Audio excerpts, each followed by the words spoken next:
Welcome to the Emergency Traffic Podcast.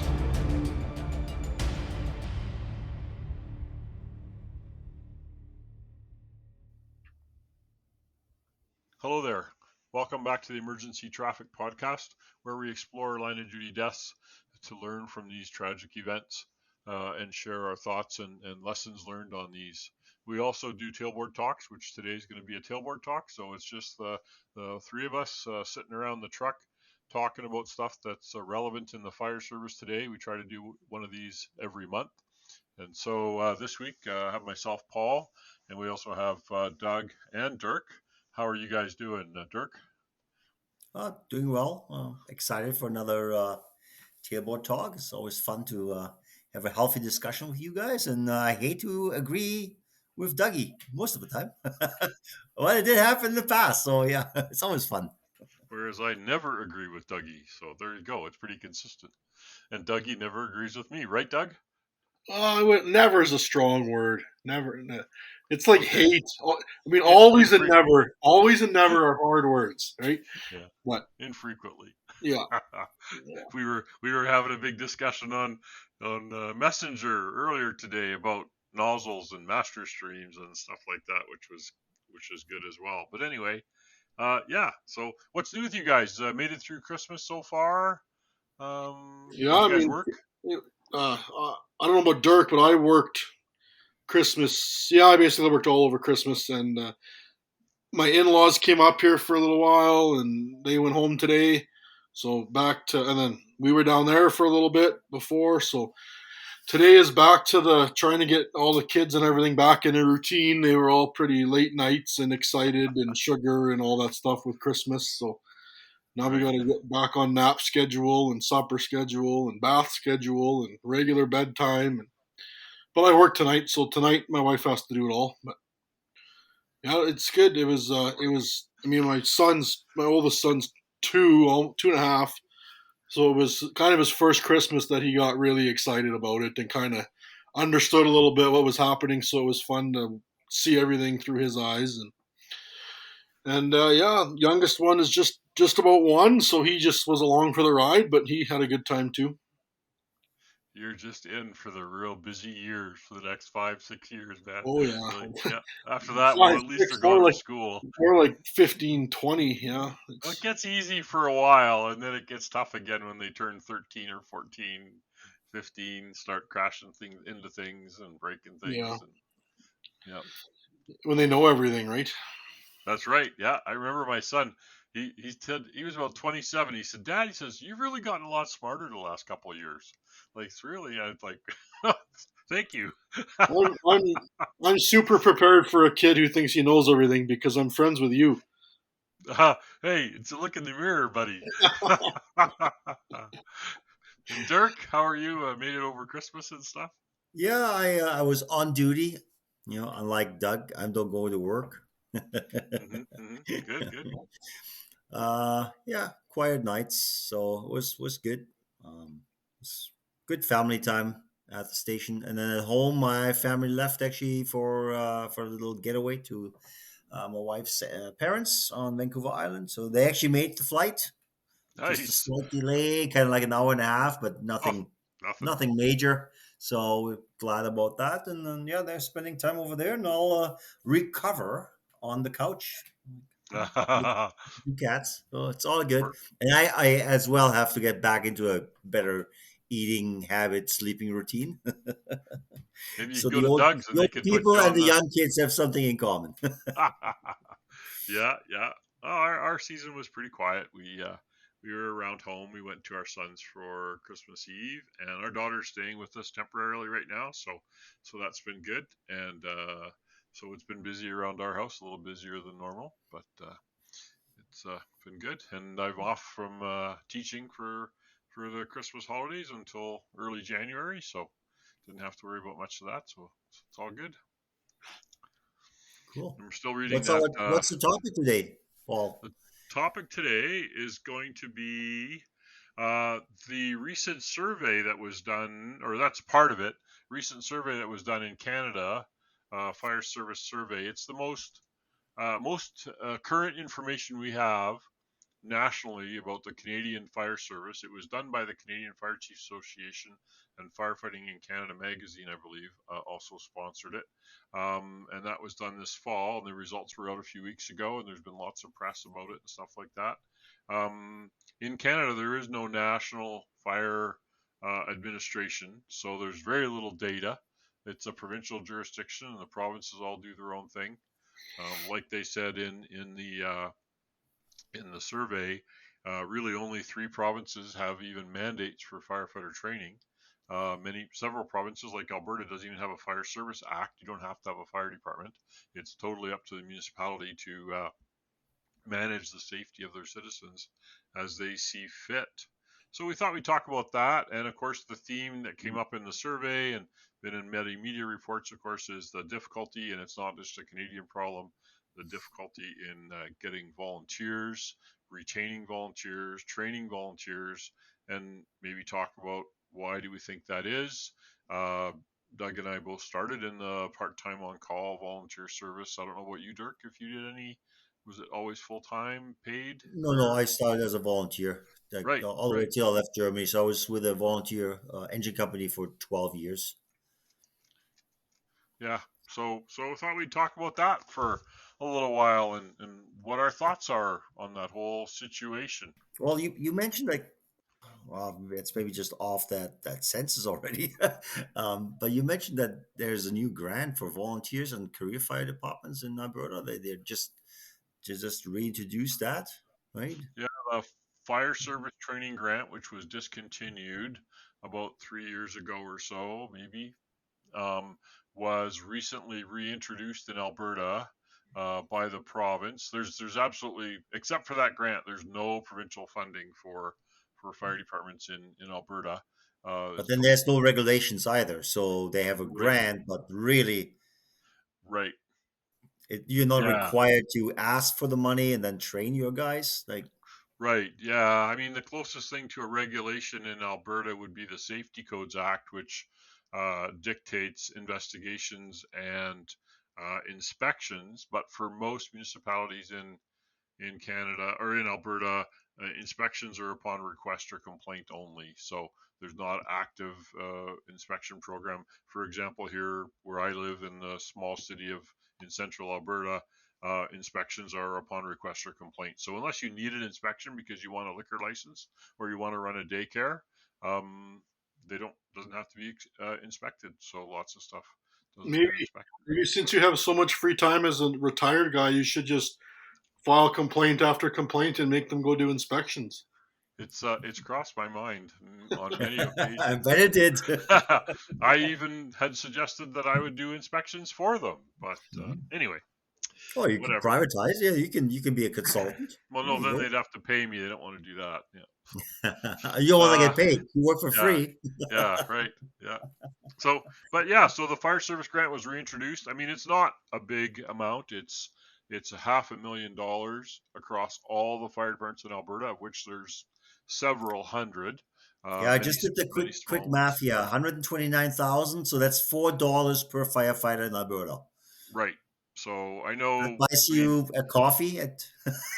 yeah, I know. As a chief officer in the regions that I was in, we used to participate in grants and try to Hmm. get money and funding. But I mean, you hold just a couple of courses and it's gone. We did 1035, which is the public safety officer course, I think, in Fort Saskatchewan, and the grant paid for part of that.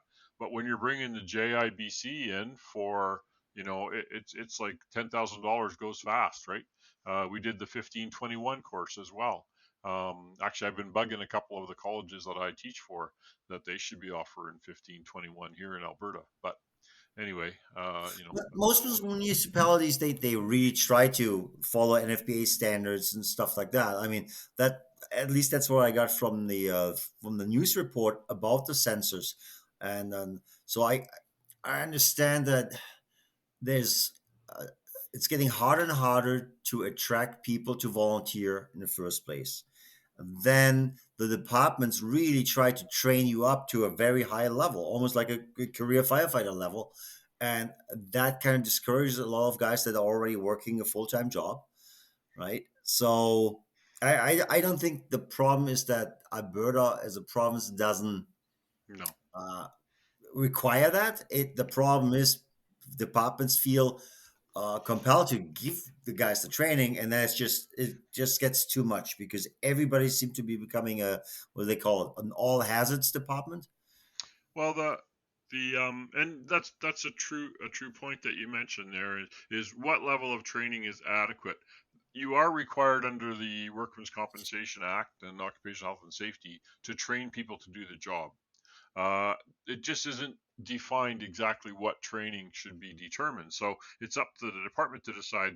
My firefighters have to have 1001 level 1 maybe, or 1001 level 2. Remember, in the NFPA standards for 1001 level 1, it says the firefighter shall be able to work under direct supervision. That means, they can't be left alone. They're always supervised. 1001 level 2 says shall be able to supervise a small group of firefighters, right? So we're not talking a real stretch here 1001 level 2 includes, such dramatic things as flammable liquids and gases, hose testing, extrication, some basic search and rescue, basic rescue techniques or technical rescue. That's all just in level 2 firefighting.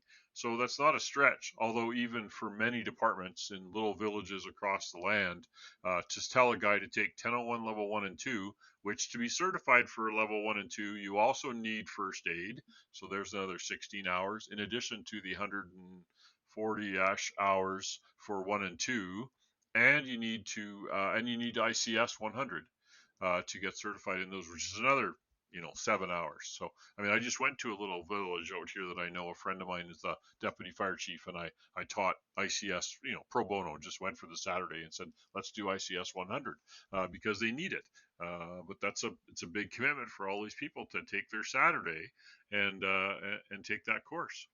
I think that's a very real problem in the, well, like you said, I came from the volunteer fire service. I'm not in it now, but I was part of it, and it seemed to me like back in the day, quote unquote, that the volunteer fire department was made up of the guy who runs the corner store and the guy who owns his own garage and the guy who, and like all those businesses are gone too, right? No one works for the mom and pop garage. They work at the Canadian Tire service center.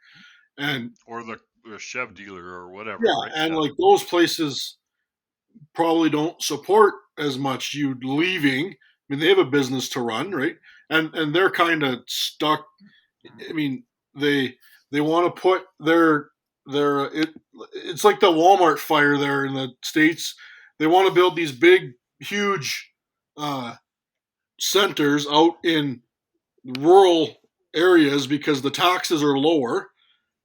But then there's no fire department, and then the fire happens, and they blame the fire department. Well, it's like maybe if you would have put that big storage facility in Indianapolis instead of outside Indianapolis, you might have got better coverage, whatever. That's just one example. But it happens all around big cities, right? The big mall outside in Calgary is outside of Calgary limits, right? The Yep. big casino or the big whatever, they want the big city, but they want to be right across the street so that their taxes are lower. And then, but then at the same time, then they don't want to let their employees leave for the fire to go be the Yep. fire department that has to come back. I was fortunate when I lived there. I said right from day one with my employer, I said, like, I moved to town to join the fire department. So I said, like, the only question I had in my job interview was, can I leave for fire calls? And they were completely supportive of it, which was nice. I went to more calls than anybody when I was there. But lots of people, their business said, no, you can't go. Or they said, oh, you can only go when it's your week on call, or things like that, right? And then it the people that showed up all the time was the guy that ran his own plumbing company, the guy that ran his own electrician company. So now he's losing money at his real job so that he can come be a firefighter for the town or the county that making way less money. Not that you join the volunteer fire department to make money, but if they're going to pay you, they should pay you fairly, in my opinion. And then like you're alluding to, it's even harder because back in the day it was you run the garage, you run the plumbing company, The pager goes off 50 times a year, no big deal. Come, put the fire out, go home, everything's all good. Now it's the pager's going off 300 times a year, and you got to come once a week for training, and you got to come once a month for truck checks, and you got to do all Got to this take the courses. Yeah. courses on the weekend, and It took it's such a it drain took on me people. it took me 17 years to get my 1001 level 1 and 2 as Yeah. a volunteer part-time firefighter, squeezing it in here and there, between vacations or time off or calls or whatever. And today, they just won't let. I mean, most businesses won't accept hanging a sign on the door say "Gone to a fire." I'm Well, and losing that business. it took you 17 years, you say, to get level 1 and 2, and then you said that 1001 level 1 is you should not work on your own / supervise anybody, blah blah blah. I can guarantee you were in a leadership position before those 17 years was up. Yep, So if you yep. look at the letter of the law, you were doing something you weren't trained to do. It's not the law; it's a recommended standard. You know what? Yeah, And in the you know what I mean. Yeah. in the provinces where I lived and was a firefighter, Saskatchewan and Alberta, there was no minimum requirement for a firefighter. So I was the captain and training officer in Saskatchewan, in Dalmeny, Saskatchewan, after 10 years on the department or something before I moved to Lacombe and then started again. But that's partly why it took me so long, because I changed provinces and there was no certification in Saskatchewan. So I took all the courses, but then I had to take them again when I got to Alberta. But people won't let you go to be a volunteer because they need that. Today's society doesn't accept. What do you mean gone to a fire, closed for 2 hours, right? Look, there was several municipalities I worked for. The municipal government, be it rural or urban, county, town, whatever, would not let their employees join the fire department because, well, we can't have you leaving right now just to go to a fire. And we're not sure how to work the payout because you make more as an employee, but if you're working for the town, your employee, or the county, it took years. I mean, even right here where I live now, you couldn't be a city employee and a firefighter for a long time. Yeah. They want every other business. They want every other business in town to let you go, right? But they That's the won't do part it. that Yeah. always bugged me, and I wasn't good at keeping my mouth shut. So, The other problem is, especially in an oil and gas province like us, a lot of guys work out of town, so they're not even in town. So there's no Well, way for them to and respond unless they're on their time off, right? lots of times a yes, volunteer fire service is in a bedroom community. So Lacombe, half the fire department works in Red Deer, yep, that was half an hour exactly, away, right? They're yep, gonna come if when the high school's on fire, they're all gonna come back to town.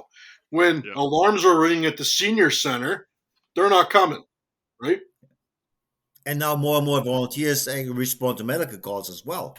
So there's your increasing call volume, plus another kind of training that you have to be up to speed on. And there's regulations when you respond as a first responder for medical calls. Another at least 80 hours. I mean, standard first aid, the minimum one is like 16, I think. If you want, two The person, was advanced it the healthcare provider?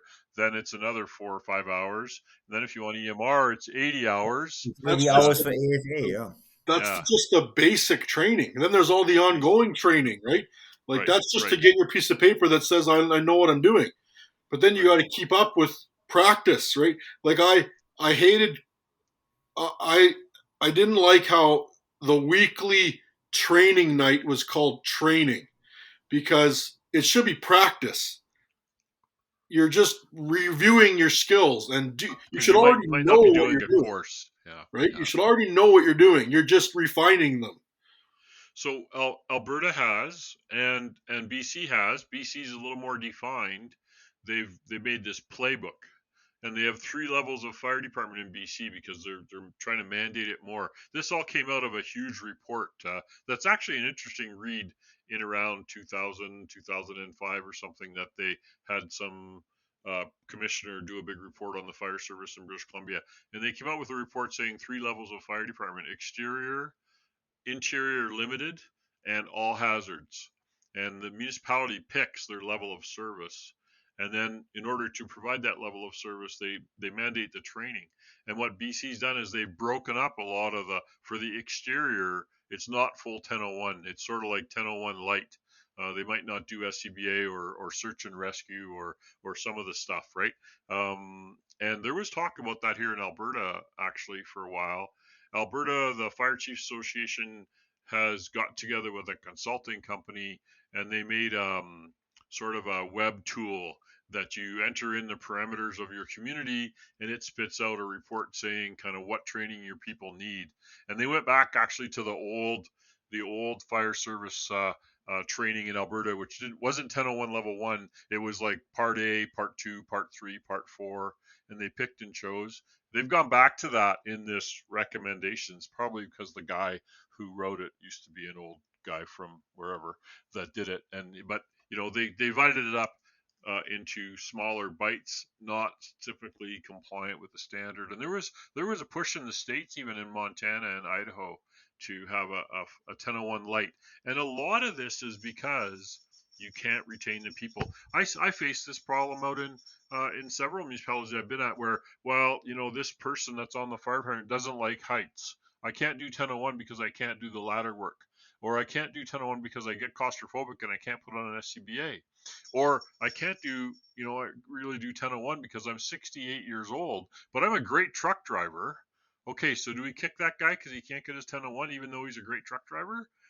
He can drive tender all day long.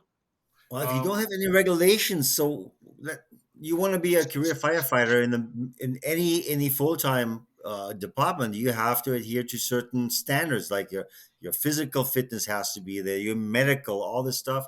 They don't have that for volunteers, do they? Well, that's my answer to your question there, Paul, is you need some kind of standard, right? Sure, the guy's a great truck driver, but what happens when your fire department has 10 great truck drivers and they're the only 10 people that show up? Or they have the 4 people that are on the back of the truck that don't want to wear an SCBA. You have to join the fire department knowing that there's a big myriad of things you could have to do or be asked to do.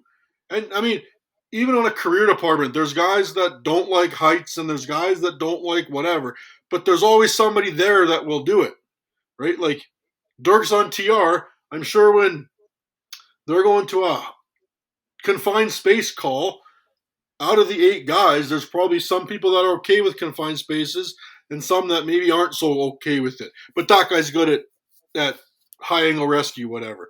The problem in a volunteer department is what happens when the person that's okay with it isn't there.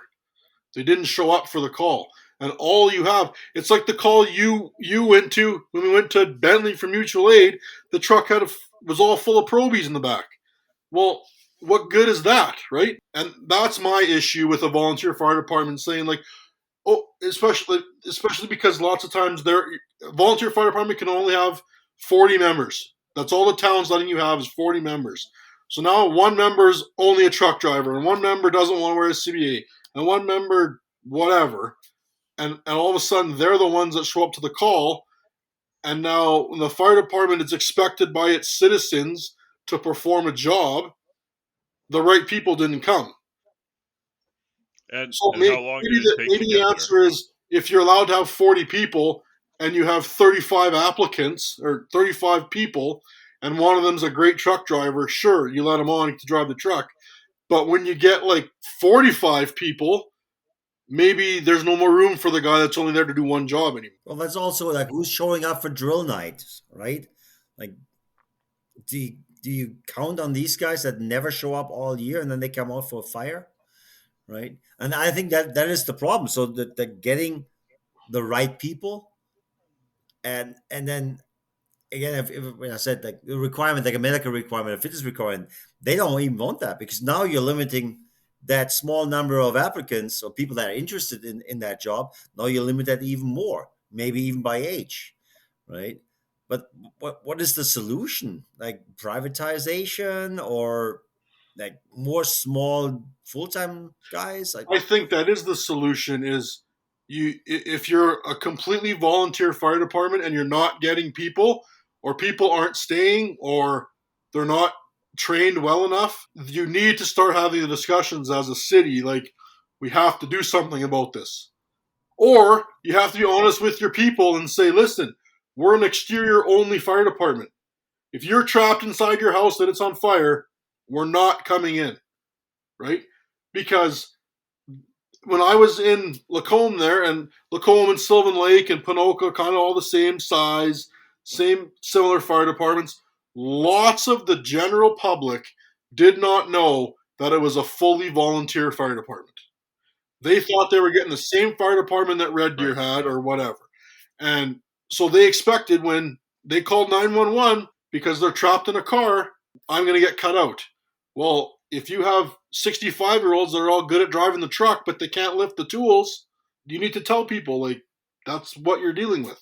Well, and I mean, this one solution to that many areas have done is regionalization, where they've regionalized the administration of the department to take care of all the administration stuff, ordering equipment, pump testing, inspections, public education, that kind of stuff, and also motivate, train, retain the diverse volunteer group amongst multiple stations, and I was involved in that for many years in a regional service. That's one way to do it, although it still doesn't bring people in and train them and retain them. It can help, but it's one way to do it. And you're absolutely right. Is that perception that and that was shown in those videos. CTV did the documentary in W5 or something, and the people said, well, we bought this house because it's close to the fire station, but it still took 20 or 45 minutes for the firefighters to come because they're all coming from somewhere else to because they're working or whatever. It's a terrible thing. I mean, we had that same problem. You get into a remote area fire station. We had a fire station out west of Rocky there, in a small resort community, basically. 60 people population during the winter, and it's common in resort communities across the country. Is what's your firefighting base to respond 24/7, 365? How many can you get? NFPA 1720, which is for volunteer fire services, if you have less than 1,000 people per square, or more than 1,000 people per square mile, you're supposed to have 15 people to respond, response time within 9 minutes, meeting that objective 90% of the time. In a suburban area, 500 to 1,000 people per square mile, then you're getting into 10 responders within 10 minutes. In a rural area, 500 people per square mile, 6 responders within 14 minutes, 80% of the time. In a remote area where the travel distance is more than 8 miles from the fire station, 4 people to respond. The time, depending on travel distance, 90% of the time. Well, and I know some departments that don't have 4 people 80% of the time that respond to the first unit, right? And then, is there any special risks? No nursing homes, no industrial plants, no grain elevators, no, whatever you want out there in the country, churches, Well, camps.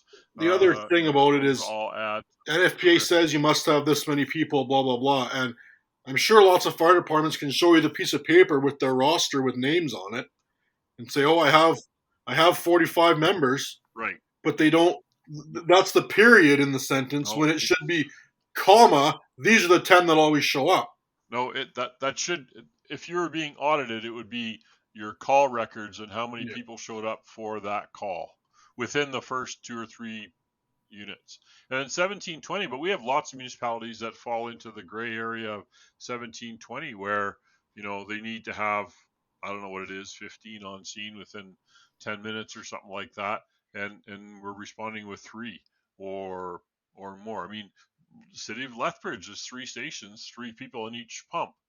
Penticton just got a bunch of money to up their staffing. Fort Saskatchewan's trying to get their staffing to be more compliant with those standards. Their But it's kids pretty hard, Paul, when as a province you don't even have the. It's not even mandatory to have a fire department. Who's going to do an audit based on what? Like the NFPA, that's America. They can say it doesn't apply to us. We have no. The government says you don't need anything, And you've seen it in Alberta, we don't even have a fire commissioner anymore. Maybe he's somewhere, his office in the basement somewhere. I'm not sure what happened to this guy, right? So Technically, there is a person with the yeah, title, but yeah, yeah, but that shows the value the government or the province itself has, like, for the fire department. It's busy. It's all municipalities. You take care of stuff and leave us alone, right? And then $500,000 for training is a joke. That's a slap in the face, basically, when you look at the And numbers that like we you're have. talking about getting audited, like a real true Yes. audit, Paul. But my perspective or my point is like it's not the people auditing you because no one audits anybody. It's like the city council looks at the fire department. Hey, chief, how many people you have? Oh, I have 40. Okay, good. Next. They don't care that it's the same 15 people that show up to every call and that the next 20 people are 30 minutes away. Because when Joe's house burned, the fire trucks were there. Everybody did great. And it's always like one house burns down and no one says, well, why'd the house burn down? They say, good job not burning down three. And if three houses burn down, it's, well, good job not burning down five. uh, no, I mean, you and I both know some personal experience there. Is when you burn down 2 or 3 houses a couple times, then the council starts asking questions, and you get a new fire chief. And then you get a consultant to come and do a report, which is we're seeing a lot of that. I mean, all over Canada. My cousin does reports down east. He's an engineer, and he does reports for large municipalities all the time. And out here out west, there's multiple companies that will do reports back to council to say, hey, this is what we found. This is what we recommend. Your trucks are too new, too old, too expensive. Your stations are in the wrong place. You need more people. You need more training. You need less And training. it's You it's need tough because fire departments cost money. They don't make any money. So it's a risk management tool. That fire department's for there sure. in case a But bad day comes. lots of places are okay taking the risk that they're 40 people, they're 10 people or 40 people are Sure. gonna show up that bad day, right? Like I remember a fire in Lacombe we had there Wednesday afternoon, bedroom fire, and like 15 people were there on the first initial response, but like on Tuesday or Thursday there would have been 7. You looked around and like 3 guys that worked in Red Deer were off shift. 2 guys that worked here were in town. It just worked perfectly that day everybody could go. But like the day before, or the day after, I think I was there. yeah, The yeah, bedroom in the basement, room and yeah, like carpet. you were there. You Yeah, didn't yeah. work in town, right? But I was that there, which I day was you never were there. there. Yeah, no. Like it just. Hmm. But I think part of the problem is cities and administrations that don't want to spend money on full time or career firefighters hire fire chiefs that want to keep things at a volunteer paid on call level, and then they don't push for anything. So when they have a service level agreement that we are going to be on scene first truck in 10 minutes, and they agree to that, and then they do the report the next year and they say, oh, well, we got there within 12 minutes, not 10. Instead of saying, well, that's our target, we need to do something to meet the target, they just move the goalposts and say, well, our new target is 12 minutes. And then, hey, look, we meet our target now. And that doesn't Yeah, help anybody. we've both seen administrations that will play that either way. They make it, to look not as bad, and figure out ways to make it look better. And I've also seen, and it's actually fairly common, fire chiefs of smaller community departments actually making it look worse Well, so maybe. that they can get more full-time staff.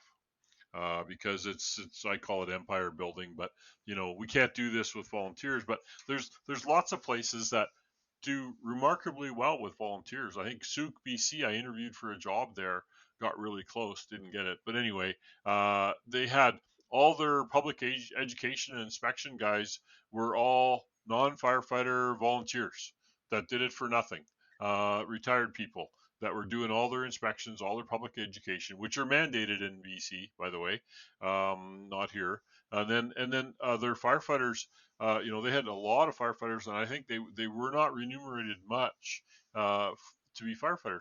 But so we do lack some diversity in some areas. Like, does everybody need to be an active firefighter to do inspections, or to do the purchasing, or to maintain the equipment, or to do public education? Maybe we could use some different people to do some of that stuff, to take the pressure off the urgent responders. And you see that in this survey, right? The big question, the elephant in the room, like, how many women firefighters? 11%, right? Well, why is that? In some departments, I still see it. It pisses me off. I still see it. So and so just became the first female captain in the fire department. Going like, what the heck? 2022, and it's the first female captain in the fire department? You should be ashamed of that, not advertising it. Why? It doesn't make sense. Diversity. I mean, Oh, it is because important. it's Alberta, Paul. It's Alberta. No, I'm not talking. It wasn't Yeah. Alberta. It wasn't Alberta. It was somewhere else.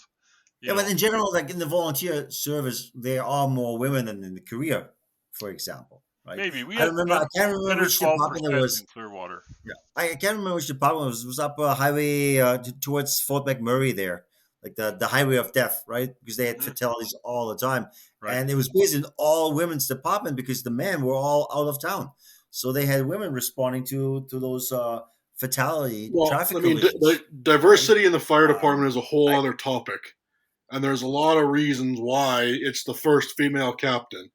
And a lot of that is because when you look at recruitments for fire departments, when the fire department just says, hey, we're looking for people, more men than women sign up.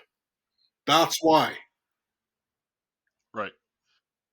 But that's lack of use of a resource, right? That's part of the reason why we don't have enough volunteers, in my opinion. That's true. Is the lack of the You use of can't the make resource, but somebody the resource volunteer. has to be You interested can't in go this to all job. the women in Right. town and say, hey, gotta come be sell that. firefighters, because they might not want to. But they have to. But they So have do to the feel men. welcome and accommodated Everybody and needs all to that feel kind of welcome. stuff. Yeah, but it's That's the traditionally Getting problem. way it's off a man's topic here and job. going That's down a just it. rabbit And hole that's it's probably not what we're intending to go down here. Sure. But volunteering, I were talking about. I mean, the thing about the volunteer part-time on-call fire service. How do we make it? How do we make it better? Maybe the BC playbook, where you're minimizing the service level and the training I required think to part meet of the the thing in service level. Alberta to make it quote unquote better is they need to realize that it's not a hard and fast line between volunteer and career. You don't have to be 100% one or 100% the other. You look at the United States, East Coast United States, there's huge volunteer fire departments. They have live-in programs. They have better regional mutual aid. Right. They Yep. channel like there's a whole bunch of ways that you can get volunteers, and maybe part of it is you have to accept that you're not going to have the 30-year volunteers. You're going to get people that, like me, that want to get a full-time job. They want some experience, so they went in there for 2, 3, 4, whatever years. They did their time. They put a lot of time in, and then they got a job somewhere and they left, and you reset the clock, and you do that all over again with somebody else. There's student living programs. You and me have talked, Paul, about Lacombe should have just put some dorms in the fire hall, give people 1001 over a year, and they can be part of the fire department while they're there. And then next year it's a whole new group of people.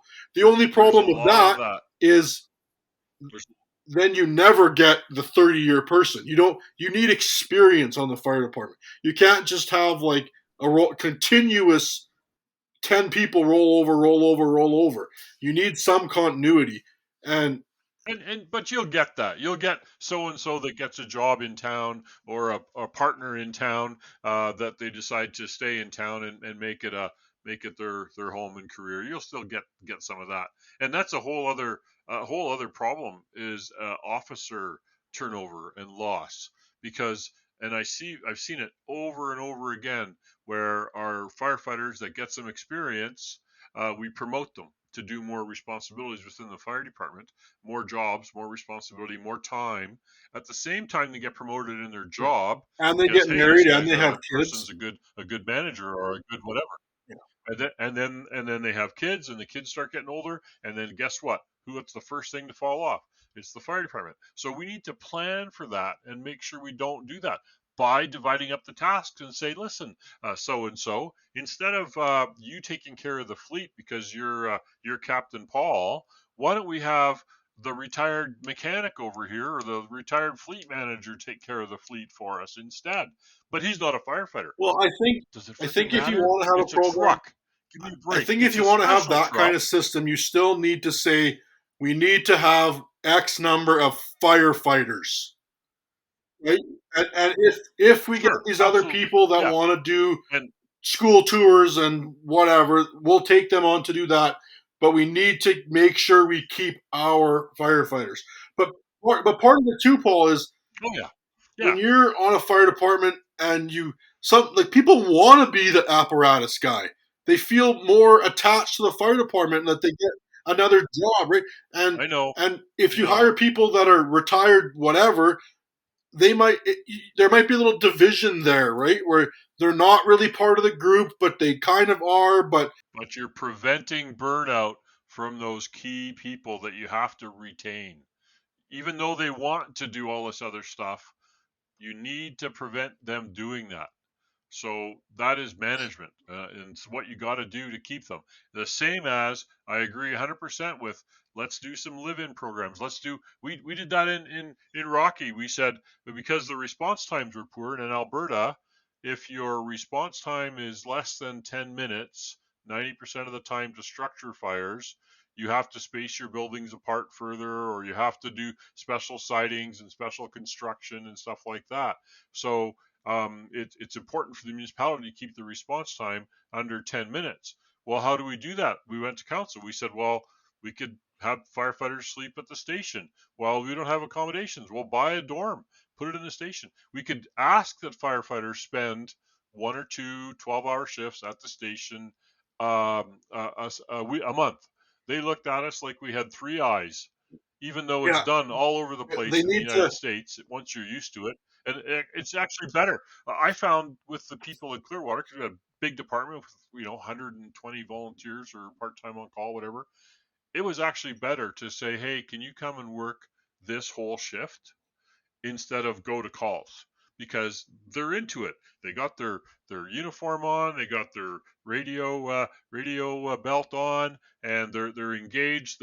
They know that if there's a call today, we're going. It was actually better because in today's modern busy society, you could schedule your life around. I got a shift next Tuesday. I have friends of mine that are retired that volunteer at a local food bank, and they know every Thursday we're going to the food bank to help, and it's a big deal. You do the same thing with these firefighters. That way they can schedule it, because a lot of people we found, and you've seen this as well, they don't want to get up at 3 in the morning all year long when it's 20 below. But they'll sleep in the I station for think nothing. that's a great system, but there needs to be realizations to have that where instead of having 40 volunteers in your fire department, you now should have like 100 people on your roster that fill in shifts here and there. And you Yes, don't need to have yes, the that's you must exactly live in right. town rule. You can Yes, live wherever you want. Just be here at 7 in the morning right, and go home at 7 the next right. morning. That's all you need. Hey, when you joined Lacombe, there was a lot of people that's like, well, no way, they're not going to stay here. He's only here for a few years until he gets a job.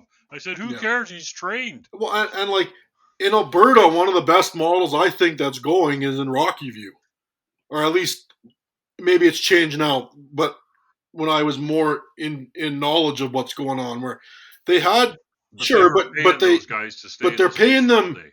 as a part time person. The huge cost to having a full time fire department is benefits and pension and all that stuff. If you're just saying to someone, come here for 24 hours, we'll give you $250. It's probably more now, but back then it was $250, whatever. Then people sign up. Yeah, I mean, and why did that happen? It's because of the scenario we described earlier, where they built a huge mall in the county where there's no fire service. So somebody said somewhere said, hey, you got to have firefighters here. Actually, my old chief, Cammy Laird, started it at the airport in Spring Bay because they had a huge development. Well, they probably so couldn't somebody get said, well, we got to have volunteers. firefighters. So then they So they said, we've got to do something about this. So they Well, no, paid you it. couldn't. They because have they're not some there. career. They're not there. You got to pay them. Get your pension, get your everything. Yep. Right? Officers, You're a career firefighter. And then they're augmented by a roster of 120 people that they say, Kate, you must do 48 hours a month. Fill your boots, pick your 2 days, which do is it. regionalization. And you sign up and you show up and you ride the truck with the guys and you cook with them and you sleep there. You're just not getting paid as much as the other guy. But you're getting experience and you're doing all of that stuff. The problem with regionalization is the danger is the community fire stations lose their community spirit, their community being part of the community. You really got to work at it to make sure that the people still feel involved and it's still your agency, even though it's part of a bigger one. Eastern Canada, Nova Scotia is going through a lot of these problems right now, where they're regionalizing their fire services, which were all built over the years and formed up, and there's a fire station in every little town, and they're all independent and they don't get along often, except at calls. And now they're trying to regionalize them, and it brings a whole other kettle of fish. But like you were people saying, gotta realize that the community engagement of the past is the past. We don't have it for all the reasons we said. You don't have the mom and pop shop anymore. You work out of town. That's over. Now it's just pure fire protection service. That's service. And then that has to change. So yeah, the fire station is not going to be the center of the town anymore. It's but changing anyways it's because been like that for the last 20 years. But the perception is here. The perception's still there. You're used to it because you grew up in Europe where they've already gone past that and built regional services and stuff like that. No, but it was still a big part of the community. Right. It was still a big part of it, and it's kind of they're still trying to retain. The same as here, it's the same problems, right? Yeah. Retaining, responding, but it's still the population is different there. Same down east, like East Coast, U.S. or like there's more people you can draw from. And that is our problem in Alberta. We got 4.5 million people spread over like it's twice the size of Germany, for God's sake. So that you can't compare these, but they all have the same problems when it comes to retention and attracting. Look at Clearwater County. We proposed building. They had two fire stations and two hamlets within like 7 miles from each other. We said let's build one fire station between the two that'll serve both. Got shot down. They built two multiple $1 million fire stations 7 miles from each other, and a training center. Because the people don't want to lose that. But I mean, you could have paid more people to do that. You could have taken some of that fire station money and paid for more staffing during peak hours, even day shifts or whatever. But they did invest. Right? They invested. So the community decided this is important to us, so they built two. Okay. The problem is when nobody wants to pay the taxes and nobody wants to pay for the fire service, but everybody expects them to show up just like in Chicago Fire, right? There's still no firefighters. Yeah.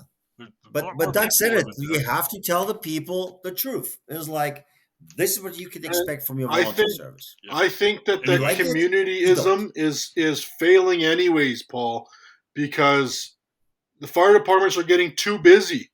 You're too busy going to 300 calls a year. You can't also do the pancake breakfast and the this and the that. It's just you're. I always had a problem with getting my firefighters to do fundraising. Well, it's not even fundraising. Hang on it's part of being in the community. Why are you doing this? Lots of places. If it's for charity, sure. They want to be the pancake breakfast today at the fire hall as part of our community relations, whatever. But that's fine. My point is it's harder to do that kind of stuff because the guys only have the people only have so many hours of their life to give you. And if they're giving them to you because they're going to 300 calls a year instead of 155 years ago, the other stuff fails. I saw it all the time in my short time in Lacombe that we used to go to a call and we'd all come back to the hall and we'd sit around and talk for an hour and then we'd all go back to work. At the end, it was like go to the call, go. See you later. I don't have time to be here. I'm out of here, right? People just didn't have time to be at the fire hall all the time. Right. Yeah. And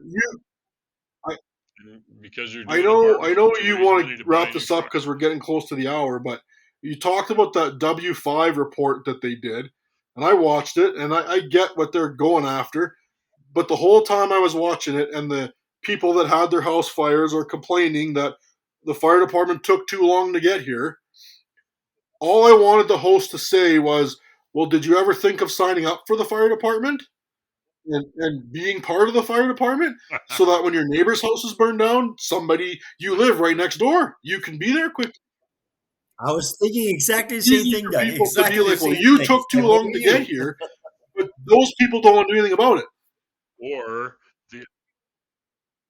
the other question is do you want to pay the same amount of your taxes towards emergency services that they do in the city? And I tell you, you put that question forward, and it's right away like, oh well, no, we can't afford that. You see that a lot more in the states where they put, they'll have a levy right on the taxes for emergency services, and they'll pass a vote. And you and I used to debate this quite a bit, Doug, in the past, going, you want the same level of service, well then you got to pay the same amount. The actually one of the metropolitan regional boards here had the U of A do a study on all the costs and everything like that to how much per call they were paying or how much per taxpayer. And it showed that the differences between the city and the county were often quite large in what you paid for protection But in the people don't city even think versus in the about it, though. county It doesn't because, even cross hey, their we're in the mind. county. I was at work. I No. work in a major city with a 100% fully staffed fire department, 1710 level staffing on every truck. Yay for us. Probably the only One of the guys in the 1710 truck department lived in in another Alberta. community, worked in my city, lived outside the city that has a fire department that's full time, but not 1710 staffing. And I said, well, do you care that your fire department is understaffed? And he said, nope. And it floored me. But then he said, well, There maybe you I go. should. Like, it never even crossed his mind, right? Like, and he's a firefighter. And he's Yeah. on the job. Like, He's a firefighter, right? But little Sarah's in the upstairs back bedroom when the fire happens and he's at work. Who's coming to get her on a 3-man engine, right? All right. This has been a good discussion. Hopefully people enjoy it. yeah, I hope it wasn't too much hopefully all the yelling. volunteer fire chiefs Any that last listen to us words? don't get all upset with us. But if they do, they can provide us feedback at our email address. Emergency Traffic Podcast at gmail.com, or our Twitter feed, Emergency Traffic, or our Facebook page. We just released a new episode, it'll be a couple of days ago by the time this one gets out, which was the tragic Worcester. Worcester Worcester. 6 that died in Worcester. Worcester warehouse, cold storage warehouse in 1999, where 6 firefighters lost their lives. I also put a link on the Facebook and the Twitter feed, and I added it to my LinkedIn as well. And it goes to the after effect report that NFPA did on that. That there's some good lessons learned in there. Anyway, thanks for listening, everybody. Thanks for participating. Yeah, thanks for listening. Stay safe and volunteer.